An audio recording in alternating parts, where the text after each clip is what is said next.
Bismillah, salam alaikum. On continue notre série d'exercices sur les boucles C en C et C++.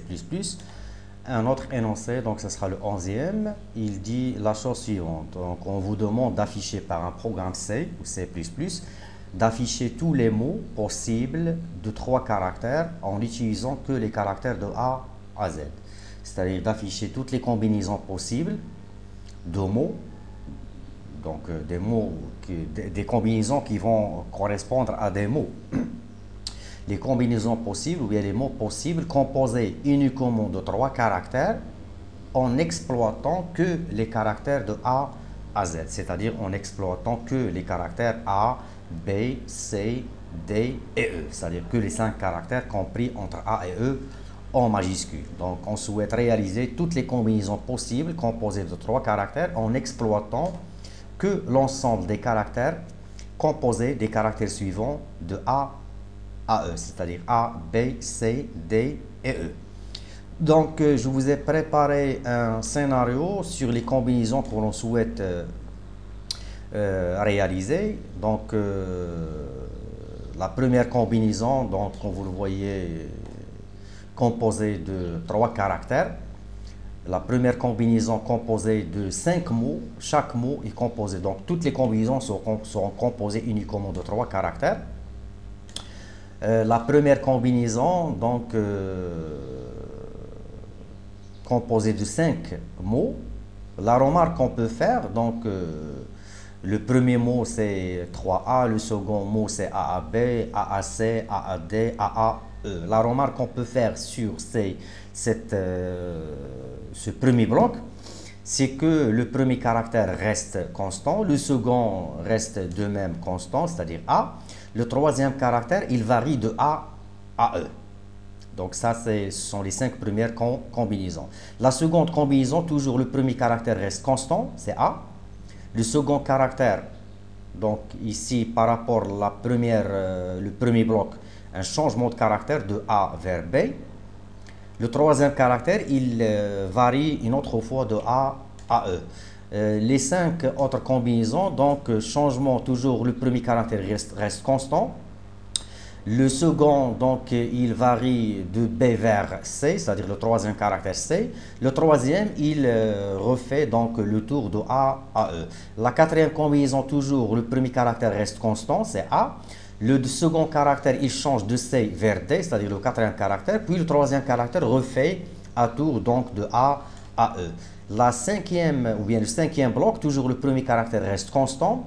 Le second, donc, il change vers E, c'est-à-dire le cinquième caractère. Puis le troisième caractère, il fait le tour donc, de A à E. Donc, ce qu'on peut remarquer sur ces 5 blocs, c'est que le premier caractère, toujours, il reste 5 blocs, chaque bloc composé de 5 mots, ce qui fait 5 fois 5, c'est-à-dire 25 combinaisons. Le premier caractère reste constant. Dans les 5 premiers, le second reste constant, le troisième varie de A à E. Dans le deuxième bloc, changement du deuxième caractère, le troisième fait le tour de A à E. Donc il s'agit là d'utiliser la notion de boucle imbriquée, c'est-à-dire boucle à l'intérieur d'une autre, donc boucle qui va boucler une seconde boucle, la seconde boucle va boucler une troisième boucle, donc on aboutit à 3 boucles imbriquées, chacune a son propre compteur, donc 3 boucles avec 3 compteurs et chaque compteur va varier donc entre A et E, sachant qu'on va exploiter leur code ASCII, sur le code ASCII du A majuscule qui est 65 et le code ASCII du E en majuscule qui est donc 65, 66, 67, 68, 69. Donc entre 65 et 60 et 69. Donc j'entame directement la solution. Notre solution aura besoin de 3 compteurs qui seront déclarés respectivement IGK de type int, tels que le I, le J et le K donc vont varier respectivement entre les codes ASCII des caractères de A à E, c'est-à-dire entre 65 et 69, comme je l'ai dit. Et à chaque itération de ces 3 boucles qui vont exploiter ces 3 compteurs, on va afficher la valeur de chaque compteur. Donc, la première boucle du compteur i donc va faire un démarrage de 65 et tant que le i n'a pas encore atteint le code ASCII du e en majuscule qui est 69 pardon, et à chaque itération on va incrémenter notre compteur. C'est-à-dire lorsque le i entre avec sa première valeur qui est 65, donc on souhaite que le i reste constant. Le second compteur j donc va varier lui-même de 65 vers 69. Donc un copier-coller, coller. Le compteur j va faire lui-même un démarrage de 65 et tant que le j n'a pas encore atteint 69, le j va s'incrémenter lui-même par 1. Donc lorsque le if va faire un démarrage avec 65, le j va faire lui-même un démarrage avec 65. Donc on souhaite que ces deux compteurs restent constants pour construire le premier bloc, c'est-à-dire le i reste constant vers le code ASCII du A majuscule qui est 65. Le second compteur J doit rester constant donc pour garder le code ASCII du A majuscule qui est 65. Le troisième compteur maintenant K sera bouclé lui-même de 65 à 69 pour construire les caractères donc de A à E en gardant les valeurs des deux premiers compteurs, c'est-à-dire I et J. Donc, troisième boucle, faisons intervenir le quatrième compteur K, tant que le K est encore inférieur à 60 ou égal à 65, il sera incrémenté par 1. Donc ici, donc, on doit, pour comprendre le fonctionnement de ces trois boucles, alors, si on insère donc une instruction à cet endroit, cette instruction sera bouclée en fonction du compteur I, c'est-à-dire il sera bouclé 5 fois. 5 fois en fonction de la variation du compteur i. Si on insère une instruction, donc je ferme les blocs pour comprendre le fonctionnement de ces trois boucles imbriquées. Voilà.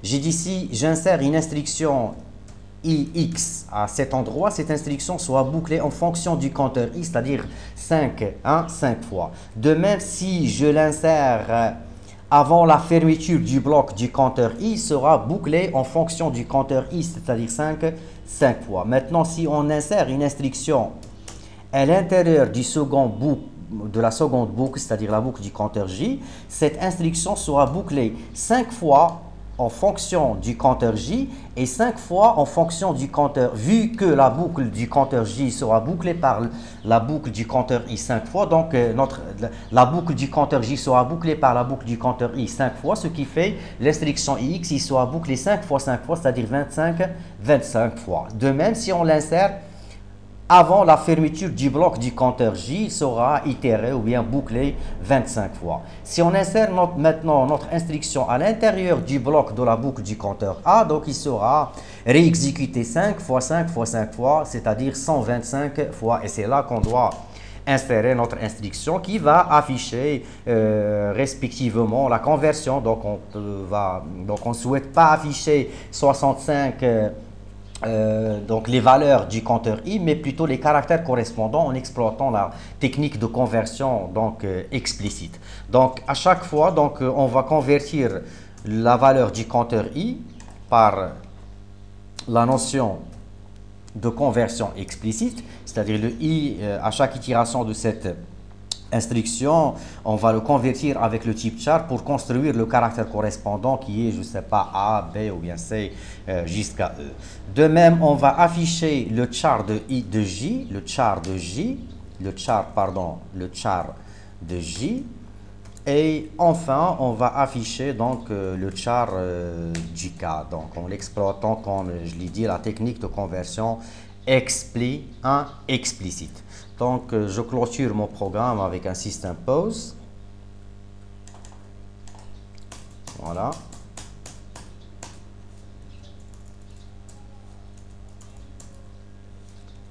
Voilà. Voilà. Donc, l'instruction qui nous concerne, voilà, celle-ci. Donc, lorsque le i va faire un démarrage avec 65, j lui-même 65, k 65, leur char va nous afficher la première combinaison donc qui est C3A. le premier compteur qui sera itéré ou bien qui sera incrémenté. Donc ça c'est le principe des boucles imbriquées. Le premier compteur qui sera incrémenté, c'est le dernier compteur utilisé, c'est-à-dire le premier compteur qui sera incrémenté, c'est K.